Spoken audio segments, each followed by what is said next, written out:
Pakistan recording मंसूबे का अक़लियती हिस्सेदार बनने के लिए तैयार। रेकॉर्डिंग में अपने 15% हिस्से सऊदीया को फरोख्त करेगा। पाकिस्तान के पास कितना हिस्सा बाकी रह जाएगा?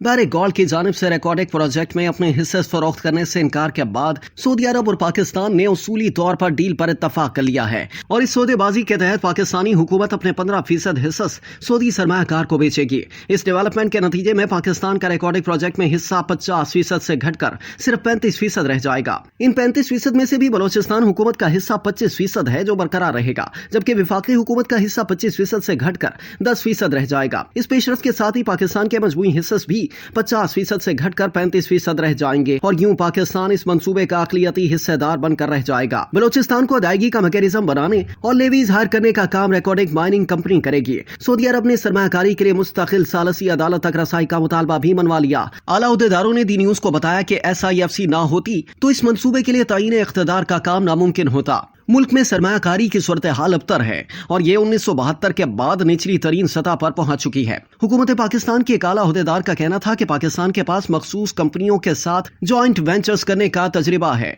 इसमें से एक केस PTCL का है और दूसरा बैंकिंग के शोबे का है और हुकूमत शऊरी तौर पर समझती है कि रिकॉर्डिंग के मंसूबे में अपने हिस्से को अक़लियती हिस्से में तब्दील कर लेने से कोई खास अमली मसाइल पैदा नहीं होंगे। एक और अहदेदार का कहना था कि रिकॉर्डिंग के मौजूदा इंतजामात में बारेक गोल्ड पाबंद है कि बारेक गोल्ड कोई एक तरफा फैसला नहीं करेगा।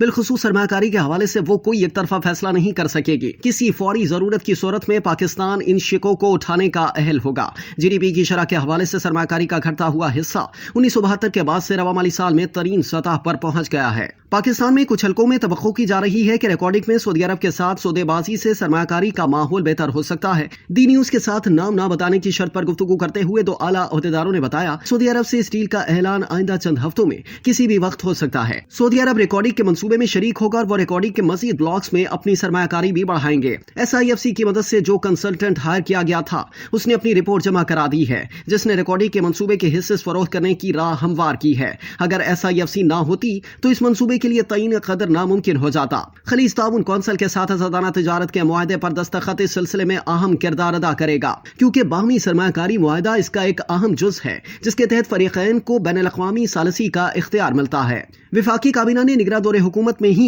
FTA और BIT की तौसीक कर दी थी, जिसके मुताबिक GCC की तौसीक का इंतजार किया जा रहा है। अहदेदार ने यह भी बताया कि आर्मी के सरबराह जनरल आसिम मुनीर ने हाल ही में सऊदी अरब का दौरा किया है। इसके बाद सऊदी वजीर भी पाकिस्तान आया। इन तबादलों से और आला सतह के राब्तों से कई अरब डॉलर के सरमायाकारी के इस सौदे को आगे बढ़ाने का मौका मिला। FTA की तौसीक के तहत और इसके एक हिस्से के तौर पर पाकिस्तान ने मुस्तकिल सालसी अदालत तक रसाई का सऊदी मुतालबा भी मान लिया है। ताहम पाकिस्तान ने यह मनवाया है कि इसके लिए तदरीजी रवैया अपनाया जाएगा, जिसके तहत मुल्क के दाखिली फोरम्स पर किसी तनाज़े को हल करने के लिए 8 माह तक लाजमी कोशिशें की जाएंगी। और मीनारा मिनरल्स इन्वेस्टमेंट कंपनी सऊदी अरब की मादनियाती कंपनी मादन का एक नया मंसूबा है और ये दुनिया भर में मादनी असासों में सरमायाकारी कर रही है। रिकॉर्डिंग मादनी कंपनी को लेवीज को हायर करने और बलोचिस्तान को इसके हिस्से की अदायगी के मैकेनिज्म बनाने का काम तफवीज किया गया है।